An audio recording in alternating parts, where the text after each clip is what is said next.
Hello all welcome to my channel. ఇవాళ recipe గోధుమ రవ్వ అండ్ పెసరపప్పుతో పులగం ఎలా చేయాలో చూద్దామండి. సో ఫస్ట్ దీనికి మనకు మెయిన్ ఇంగ్రీడియంట్స్ పెసరపప్పు అండ్ గోధుమ రవ్వనే. దాన్ని ఎలా చేయాలో చూద్దాము. ఫస్ట్ పెసరపప్పుని కడిగి నానబెట్టుకోవాలి. ఒక 4 to 5 అవర్స్ నానబెట్టుకొని కుక్కర్ తీసుకొని అందులో నానిన పెసరపప్పు, వాటర్, కొంచెం పసుపు వేసి 2 విజిల్స్ వరకు కుక్ చేసుకోవాలి. అది కుక్ అయ్యేలోపు మనం ఇందాక తీసుకున్న గోధుమ రవ్వని కొంచెం ఆయిల్ వేసి ఫ్రై చేద్దాం. కొంచెం మంచిగా బ్రౌన్గా ఫ్రై చేసుకోవాలన్నమాట గోధుమ రవ్వని. ఫ్రై అయిన తర్వాత ఈలోపు మనము కుక్కర్ పెట్టాం కదా, అది విజిల్స్ కూడా వచ్చేసింది, చల్లగా అయిపోయింది. ఆ పప్పు అంతా మ్యాష్ చేయాలి, మొత్తం మంచిగా మ్యాష్ చేసుకోవాలన్నమాట. మ్యాష్ చేసుకున్న తర్వాత అదే గిన్నెలో రవ్వ వేయించుకున్న గిన్నెలో కొంచెం ఆయిల్, ఆవాలు, జీలకర్ర,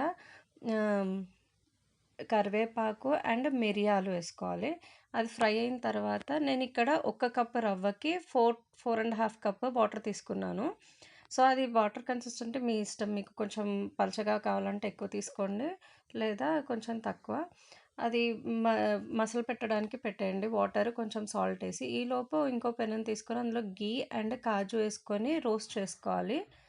మసిలిపోయాయి వాటర్.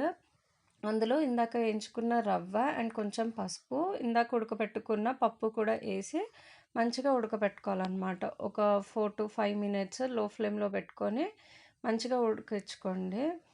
ఇందులో నెయ్యి వేసుకుంటే ఇంకా టేస్ట్ బాగా వస్తుందన్నమాట. సో అందుకనే నేను కాజుని నెయ్యిలోనే గోలిచ్చి వేసుకున్నాను అన్నమాట. దీంట్లో ఆ టేస్ట్ కూడా చాలా బాగా వస్తుంది, దీనికి యాడ్ అవుతుంది. అండ్ ఈజీగా అయిపోతుంది ఈ రెసిపీ. మెయిన్గా అన్నీ రెడీగా ఉన్నాయి అని అనుకోండి, 4 to 5 మినిట్స్లో అయిపోయే రెసిపీ అనమాట. అండ్ హెల్దీ కూడా, పెసరపప్పు ఉంది కదా, నైస్ అండ్ హెల్దీ. అండ్ పల్చది మాత్రం మీరు కన్సిస్టెన్సీ చూసుకోండి, ఎట్లా కావాలి మీకు అనింది. అండ్ నా ఛానల్ కనుక ఫస్ట్ టైం చూస్తే అంటే please do like, share and subscribe to my channel. Bye bye.